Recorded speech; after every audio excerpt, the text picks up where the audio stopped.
and how they needed to rush up to Capitol Hill and apply combat justice. Don Trump Jr.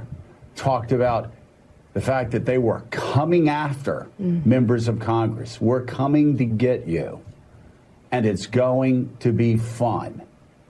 Insurrection 2 days ago. Now, there are investigations into whether the sitting president of the United States was guilty of insurrection against the United States of America. They need to make sure they do the same with Rudy Giuliani and Don Trump Jr., because just looking at the face of the statute, they are guilty of being a part of a conspiracy to commit insurrection against the United States of America. And no puff piece, no script written by terrified staff who saw their world crumbling before them can change that fact. He, his son, and Rudy Giuliani are guilty of insurrection. They should be arrested. I said it yesterday. They should be booked, and they should be sent to jail. Would you feel safer this morning if President Trump resigned? I think that it's something he should seriously consider. I don't think that when you've got just a number of days left, there's any need to carry on kind of the charade of an impeachment. The People's House needs to get back to work. We need to get aid to tens of millions of Americans. But I think Vice President Pence has stepped in as the real leader, getting the National Guard during this crisis that unfolded. And John, I would just say to you, I've traveled all over the world and I've spent time in democracies much more fragile than ours. And what I saw in the Capitol is not representative of who America is. Just to be clear. And it should never. Trump's continuance in office poses unacceptable risks to America. The president appears mentally incapacitated, living in a fantasy world of voting fraud, unable to accept being labeled a loser, checking out of his job, even as thousands of Americans are dying every day from the raging coronavirus. Invoking the 25th Amendment, they say, would represent a temporary guardrail for democracy, a needed return to sanity and decency in the White House until Joe Biden assumes office at noon Eastern on January 20th. Now is the time for the vice president and members of the cabinet to prove they are patriots. Yeah, they're all there. Kimberly Guilfoyle positively giddy about telling a mob to go to the Capitol. Dan Scavino, Kayleigh McEnany, Donald Trump Jr., Donald Trump, Ivanka Trump, Eric Trump. They're all there. Does this look like a group with any reservations? Literally dancing in anticipation of what they're about to tell the mob. Dancing in anticipation of the insurrection. Yeah. It's a simple question. Do you support fascism or do you support freedom? There is no other way to describe what Donald Trump did the other day. By trying to use violence, trying to inspire violence, trying to inspire an insurrection against the federal government of the United States of America to stop a democratic process, a constitutionally ordained process for his own political goals. That's fascism. So yes, they need to be on record. Do they support fascism or do they support freedom? It is still clear that Donald Trump cannot be trusted to hold the office for a minute longer.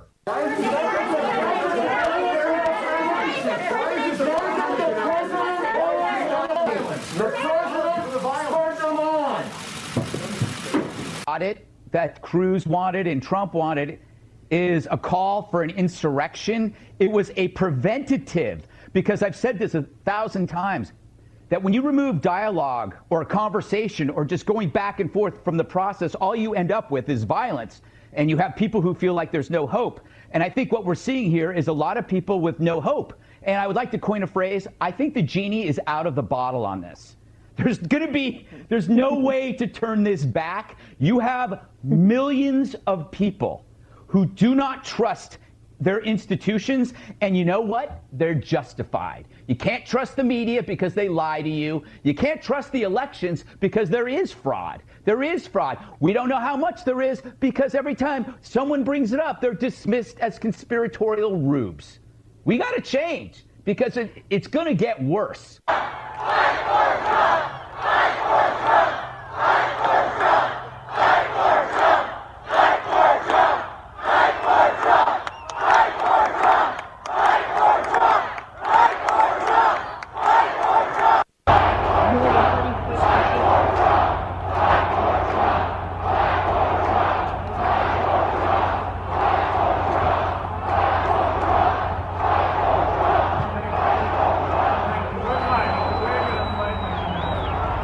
Live from the nation's capital, you're in the war room. It is Friday, the 8th of January, the year of our Lord 2021. We just wanted to give you a kind of a compressed taste of really the effort to toxify the 45th President of the United States, President Donald J. Trump, when he had to put in at the end one of the few voices of reason out there, Greg Gutfeld. And remember, that fight for Trump is to go, and quite frankly, it was teed up the other day for a victory. And that was to revert back to the state legislature. State legislature, they've sent letters now saying, hey, and this is not the war room saying it. This is Senator Corman in Pennsylvania.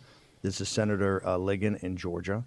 This is Fincham and others in Arizona, that we have a problem with the way these electors were sent forward. And that needs to be worked out. I've said from day one, this is a wound that will not heal. But I think Greg Gutfeld says it best when he says, hey, you've got to open the conversation up. And this thing about freedom and fascism, we are the Patriot Party, and we stand for freedom. And we're not going to back off.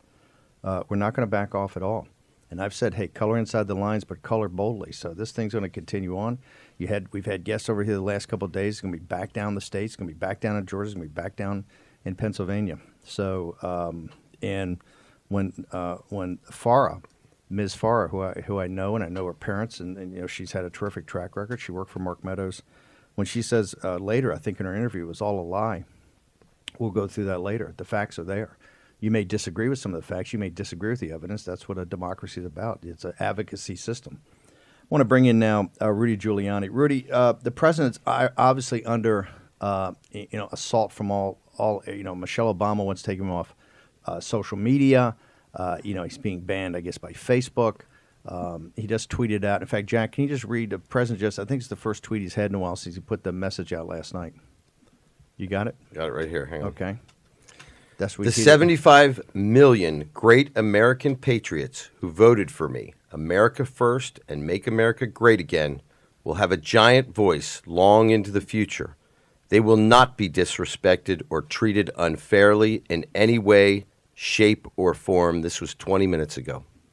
20 minutes of President of the United States. I want to bring in Rudy now. Rudy, besides all the charges out there, insurrection, sedition, all these charges that the left are throwing at us like crazy. I want to go back. You know Trump better because he put the video out last night, and I realized some of the harder core members of the Trump coalition, and it's a broad coalition of working class and middle class people. 75 million votes, and the Trump movement's got to be 50 or 60 million of that. Tell us about the man. You're not only his lawyer, you've known him for what, 40 years, 50 years? Tell us about the man, particularly now when you can really see character when it comes under these pressure points. Tell us the guy that we're dealing with, Donald Trump.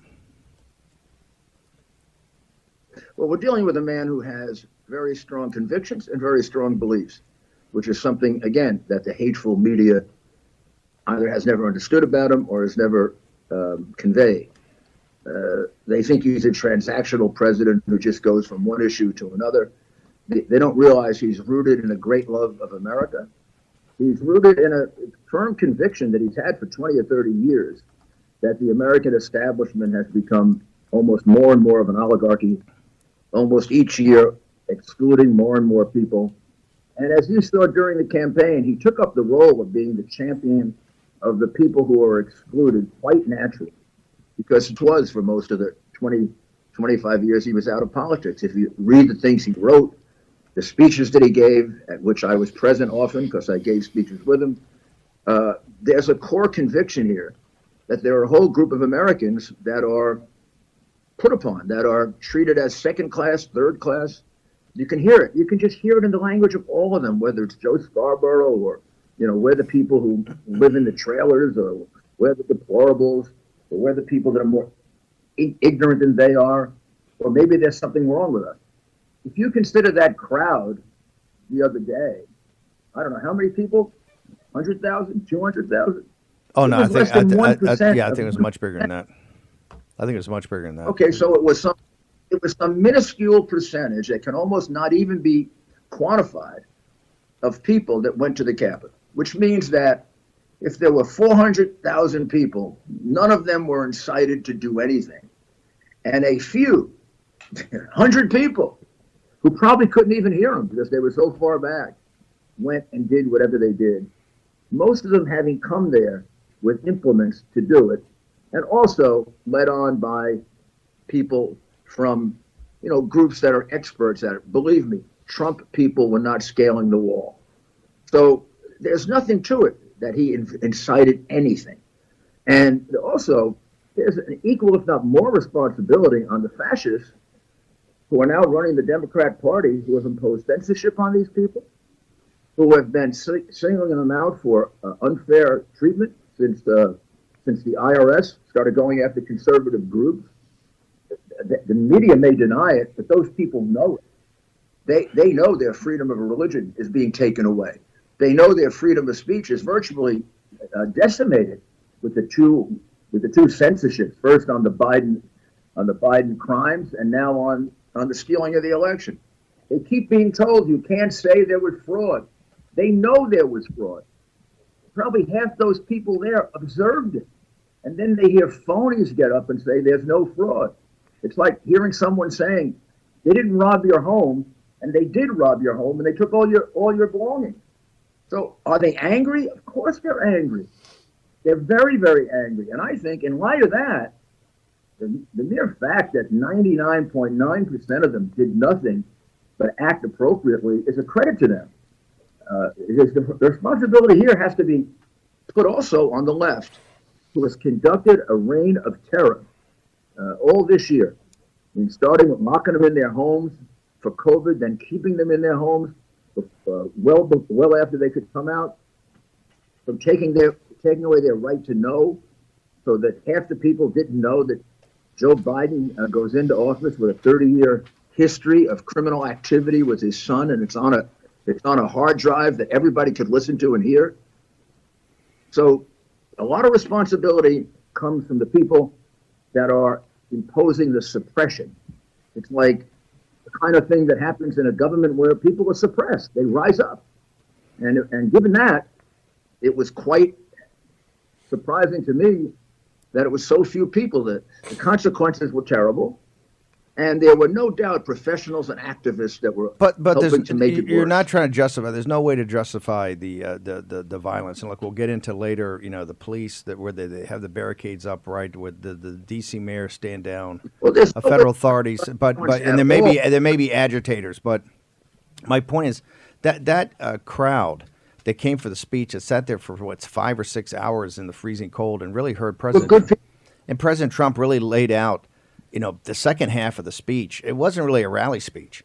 And the only time I saw him say anything besides people going up there was he said, you're going to be peaceful. I think he repeated peaceful twice. But he laid out a really I don't want to say dull, but he laid out a very detailed explanation of what he thought his case was. Mayor, could you just hang on for 1 second and take a short commercial break? We want to come back with Mayor Rudy Giuliani about who is Donald Trump. We're going to return in a moment on War and Pandemic. Bring it on and I will fight to the end. Just watch and see. It's all started, everything's begun, and you are over. 'Cause we're taking down the CCP. Spread the word all through Hong Kong. We will fight till they're all gone. We rejoice when there's no more. Let's take down the CCP. War Room Pandemic with Stephen K. Bannon. The epidemic is a demon, and we cannot let this demon hide. War Room Pandemic. Here's your host, Stephen K. Bannon. Welcome back to the War Room. It is Friday, the 8th of January, the year of our Lord 2021, a historic week, as we told you, was going to be in Washington, D.C. Now President Trump is under siege. You put out a video last night. I realize that video worked for some people, probably worked less well for others. Rudy, about Donald Trump's fight, and you've known him for many, many decades, his ability to weather things like this, hunker down, and fight through it. Do you see Donald Trump giving up on his quest to get to the truth here, and particularly his to be the leader of the Trump movement and the MAGA movement? Not in the slightest. The president realizes that this has to be fixed, meaning both things. The kind of control that the left wing wants to have on this country, which is removing our constitutional rights. freedom of speech, freedom of religion, freedom to travel, freedom to move. And then also, they are beginning a pattern of crooked elections, and on a major scale. The election of 2000 was of 2020 rather was a rigged election. There is overwhelming evidence of it. We possess it. We are maligned, made into being liars, insurrectionists. I don't even know what else, except I have the evidence, and I can see it with my own eyes on television. And this has to be straightened out. It can't be allowed to happen again. It has already happened again. It happened the other night in Georgia. That election was stolen in precisely the same way. And this time, the people who have analyzed it could show it to me in real time. They showed me exactly where the algorithms were used and how it was done. So he is not going to give up that fight, whatever they call him or make him. And in the long run of American history, he'll be a hero for that. And he's not going to give up the fight for more money for the middle class, lower taxes, sensible tariffs in which we're treated fairly, peace in the world, not crazy intervention based on the motivation of others and usually based on the motivation of business. He's not going to sell out to China the way Biden and the Democrats do. He's not going to sell out to George Soros, so we have one international world.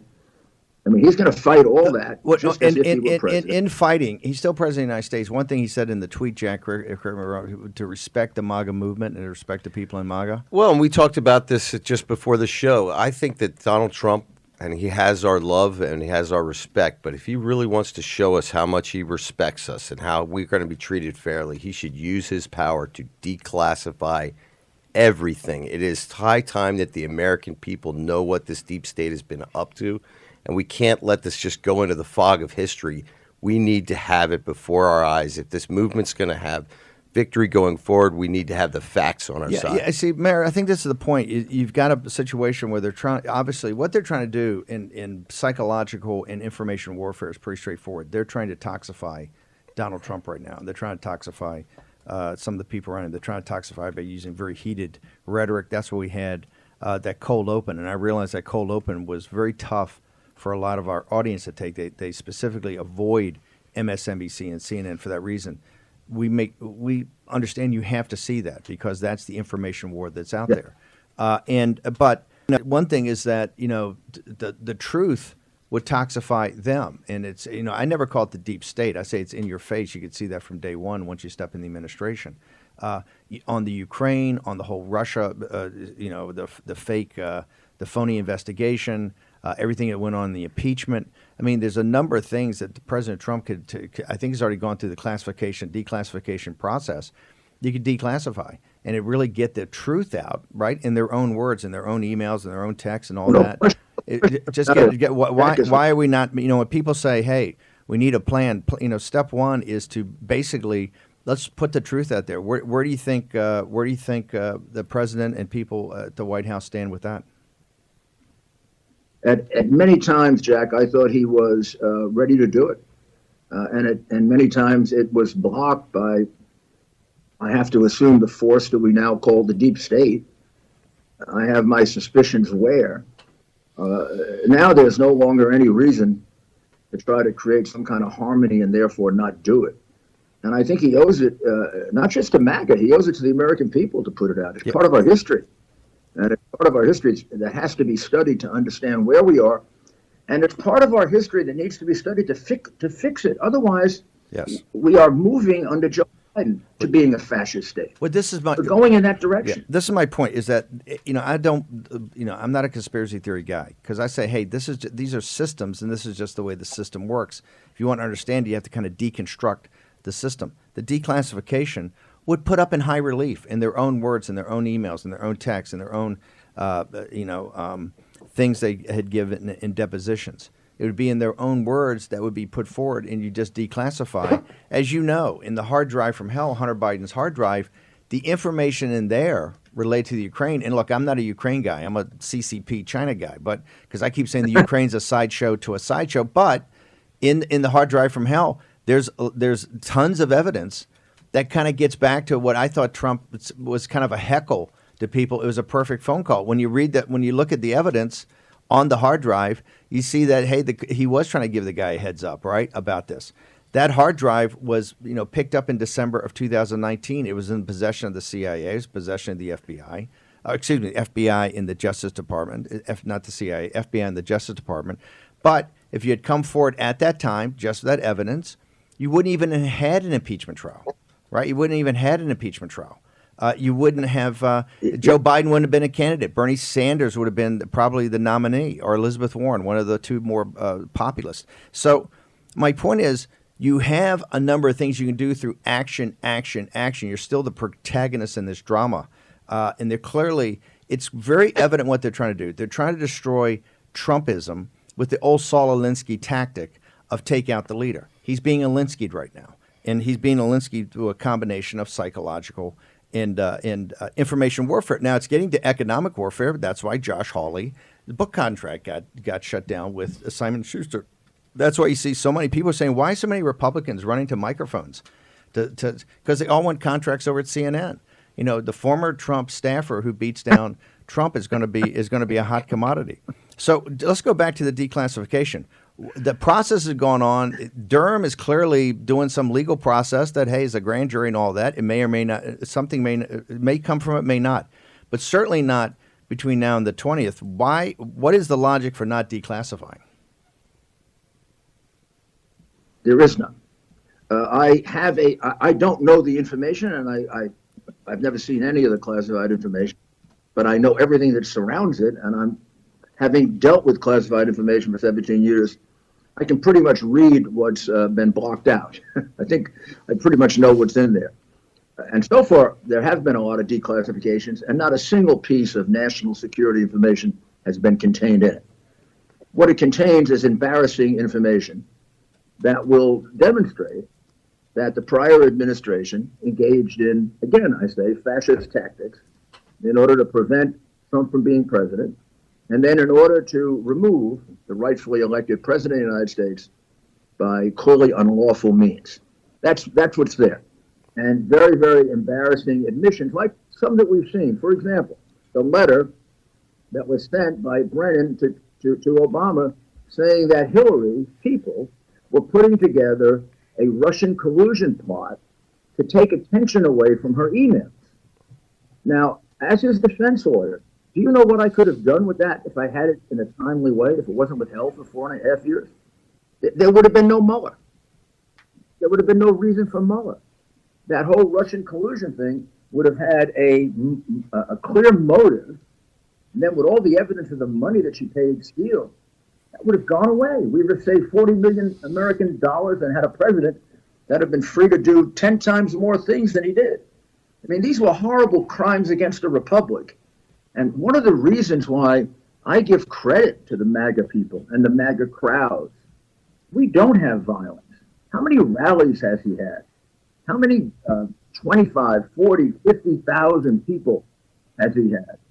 I mean, what happened here is extremely terrible. It should never happen again. But to blame it on Donald Trump and on Donald Trump supporters is like blaming BLM on people who rightfully protest the murder of black people unjustifiably. I mean, we're very, very willing to say when there's a terrible rioting and looting that the vast majority of the crowd and the public officials talking to the crowd about justice and even taking measures to assure justice that could be interpreted as violence, that they're not responsible for the few people who go crazy. This happened to us 50 times this summer. Mayor, we got to bounce. Can you give? I know you've got another podcast coming up today. Can you give the time of your podcast, when it's going to launch, and also social media while you're still up there?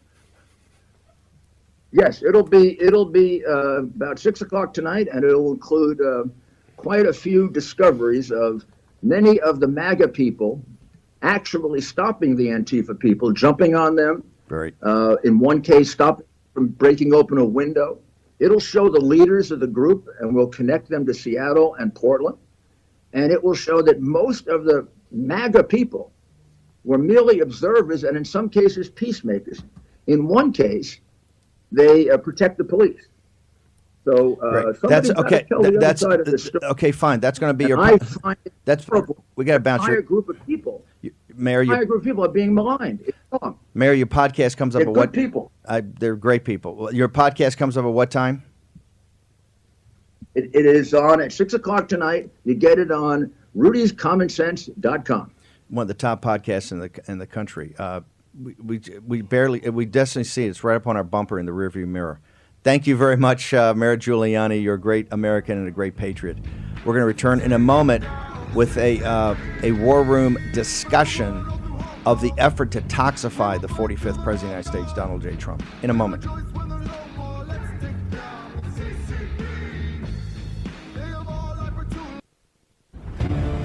War Room Pandemic with Stephen K. Bannon. The epidemic is a demon, and we cannot let this demon hide. War Room Pandemic. Here's your host, Stephen K. Bannon.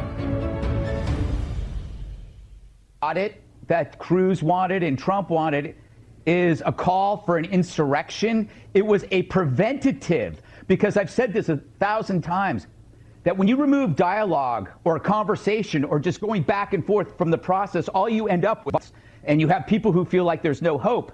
And I think what we're seeing here is a lot of people with no hope. And I would like to coin a phrase. I think the genie is out of the bottle on this.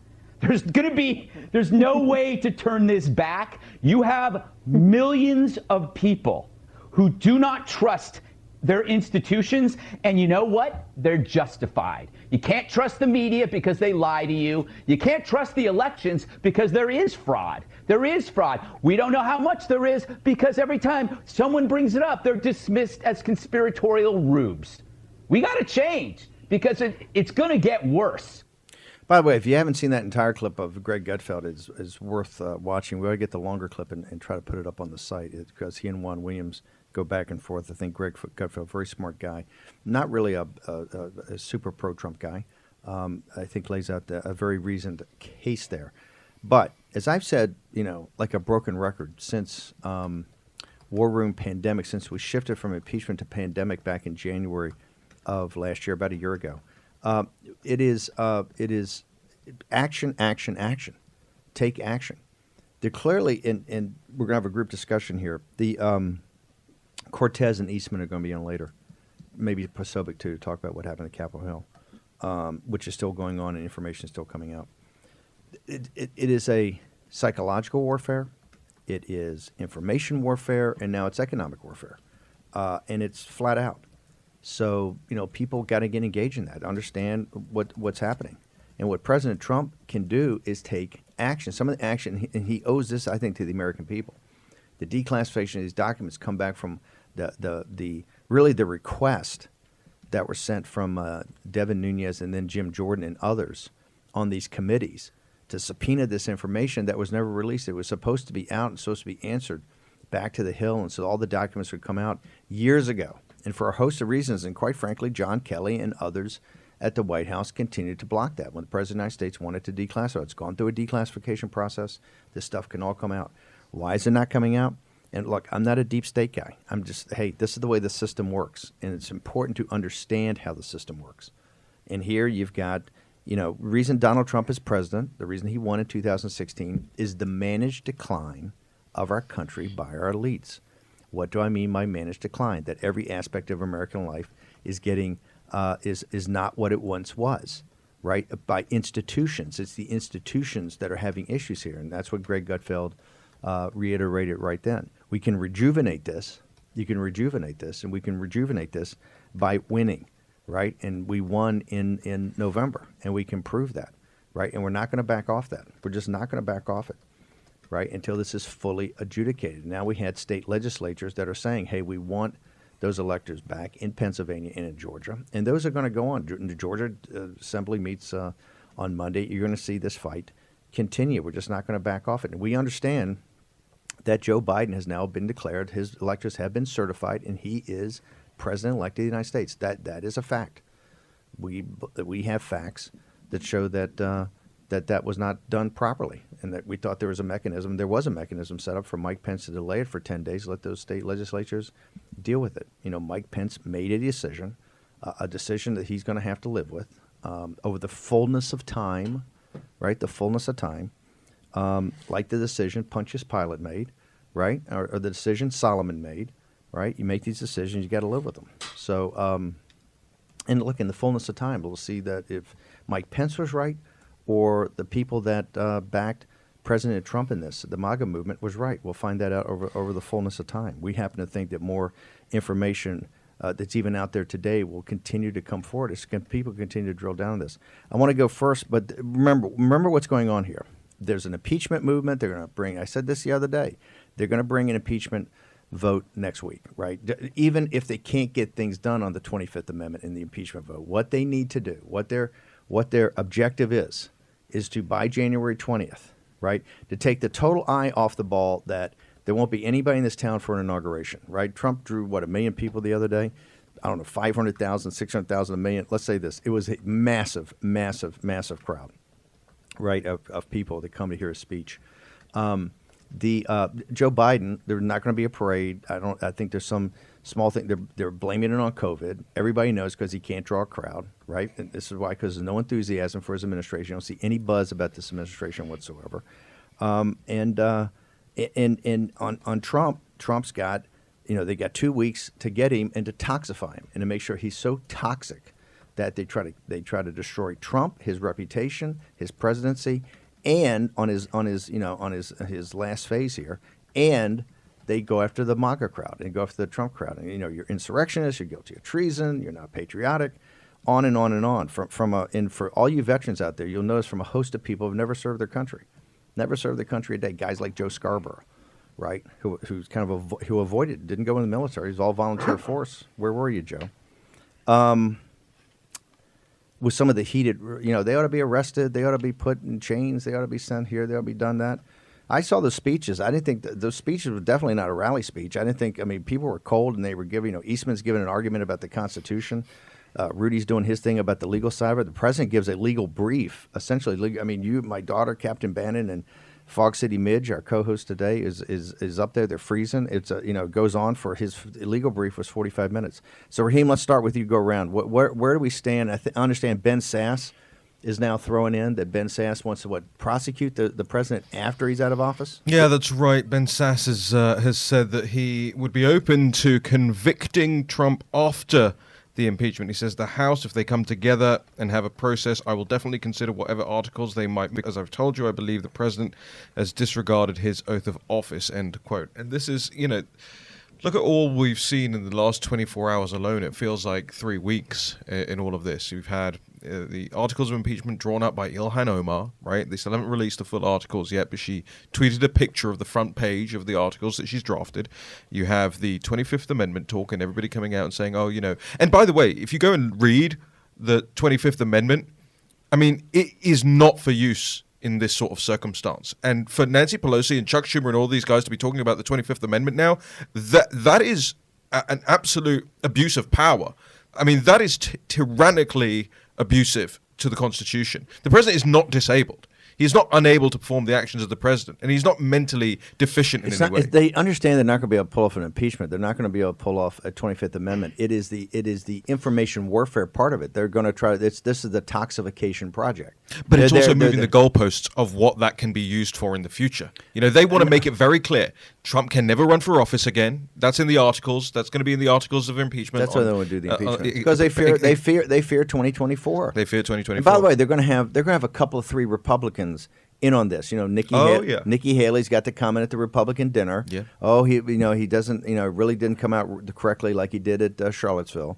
Right. There's going to be all those moderate to establishment candidates that are going to be saying, the last one is that he can't run again in the future. I think I can work with that. I think there's something here, like Ben Sasse is already talking about running for president. I think there's something here I can work with. But you've already got the useful idiots like Alyssa Farrell going on CNN and just flipping totally from where they were last week when they were still wanting their paychecks from Donald Trump. She's been with Meadows. She's been with, I think, Jim Jordan. Her father's one of the leading lights in the beginning of this whole thing on information and putting facts out. When she comes out and says it was a lie, it's like, okay, well, hold it. If you say it's a lie, I understand. I got it. But you can come back with facts. I mean, one of the things we've got Professor Eastman on here today is just to go do a short synopsis of that. She says it's a lie in all caps, right? Tweets that it's a lie. Everything he said was a lie about the voting fraud and the election fraud and the ballot fraud. Just to kind of in a condensed version, is it a lie? And by the way, you may not agree with all of Eastman's evidence. You may not agree with the depth of the evidence. You may not agree with what it says, but it's certainly he can put forward the case. It's not a lie, and you're right. But I see guys in his administration, they're coming on the 25th Amendment too. That's all information warfare. I just very quickly, I feel very, very badly for Joseph Farah in all of this, because WND has actually done a great job of publishing all of the evidence in the news. I don't feel bad. His daughter's got her, but she can have her opinion. She can have her opinion, but I mean, imagine, how proud you must be to have a daughter in the administration working for the right reason, and then turns, goes on CNN and says, actually, it was all a lie. And here's the thing: I know the audience is looking for things to do. I want to make sure that the people who are flipping on the president never get a job, and the people who are flipping on the president at this point, you never cut a check ever again to any campaign that hires them. You never cut a check ever again to a think tank that hires them. You never support a candidate. You never support them for candidacy. We forget so quickly. We forgive so quickly these people, and they come around again and again and again, and then we wonder why we keep getting rolled. The reason we get rolled is because we don't keep a good, solid memory of who has stabbed us in the front. And if you want to do something constructive to the audience out there today, start a website, start making lists of people we should never support and we should never cut checks to ever again. Tell us, how do you think this process of the toxification process? Walk us through what's going to happen. I want to go over the other side of the hill. What should people be looking for? You talk about what's happening, and by the way, that's what we're about: focus, not fantasy. If you want fantasy, you're at the wrong place. Okay, as these guys know, I don't tolerate it here while we're setting up the show. I don't tolerate it when I'm working on all these projects. I'm not in the fantasy business. I'm in the reality business. Like, how do we get Trump to win in 16, right? How do you get to win in 17? Or in the July, how do you start talking about how they're going to steal the election? If you want to see everything that went on, right, we talked about it in July and August of this year when Raheem and I went around the country giving the talk.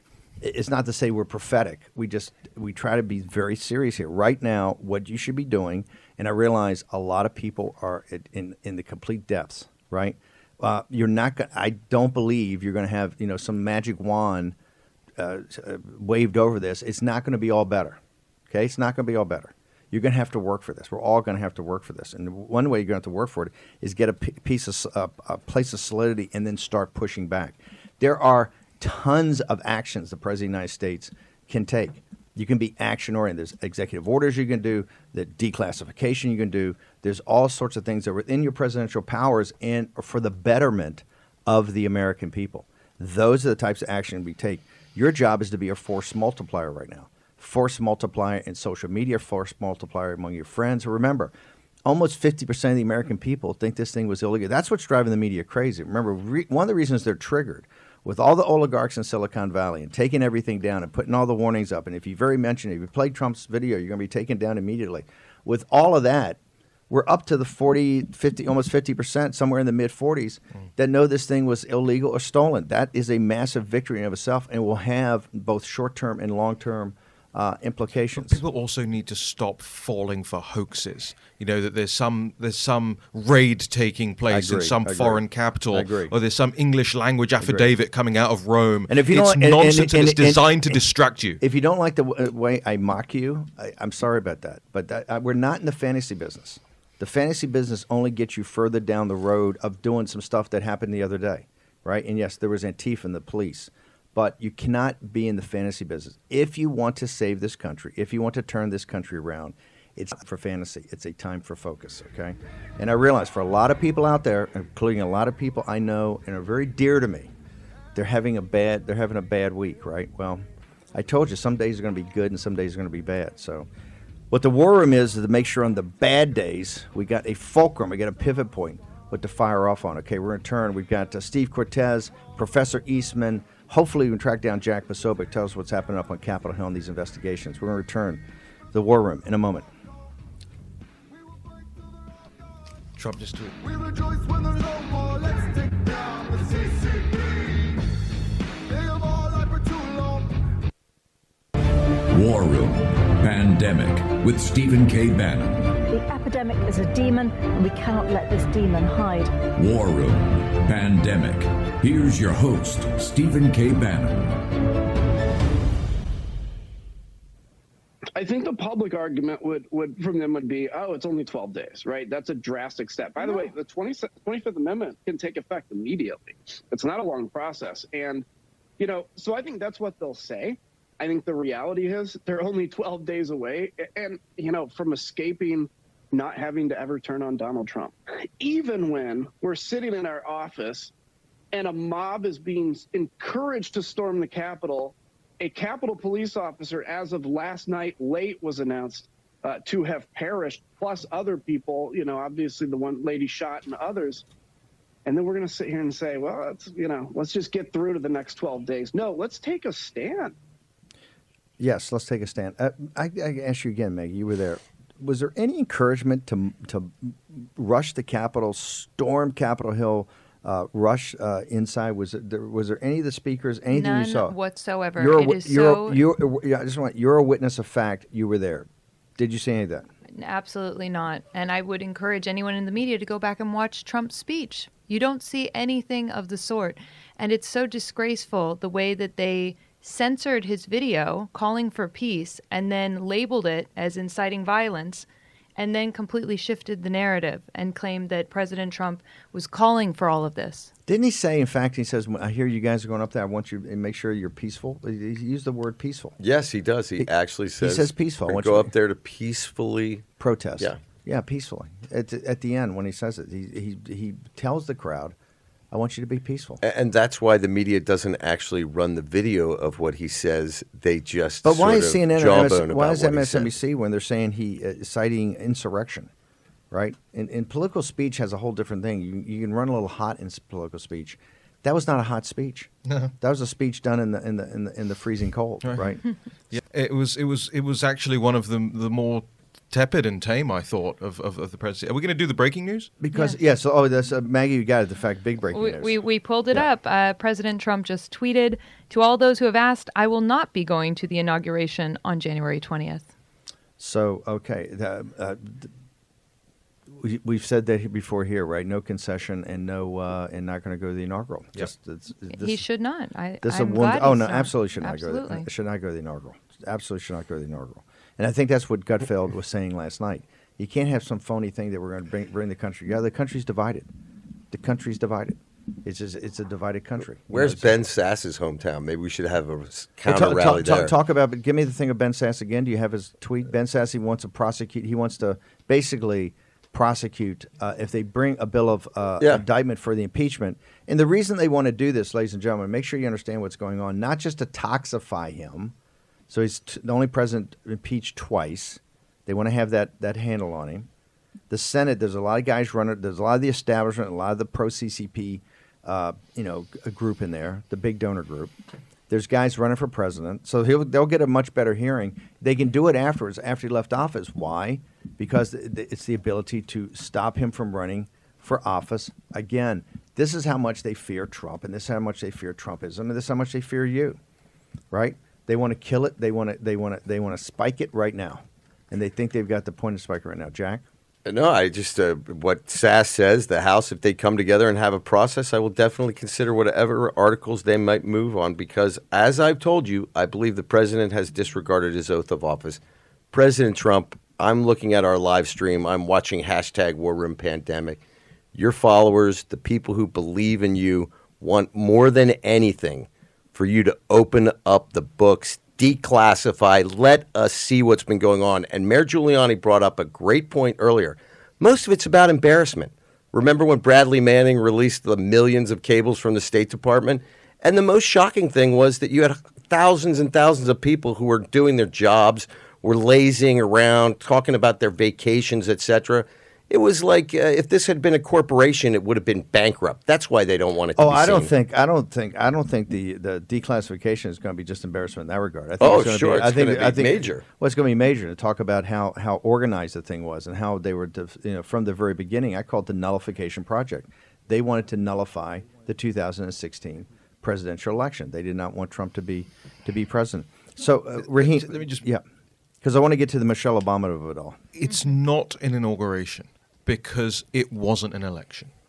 Okay, let's just remember that. Yep. If people, you're going to be talking about this today, people are going to be talking about it. Remind them. Why should he go?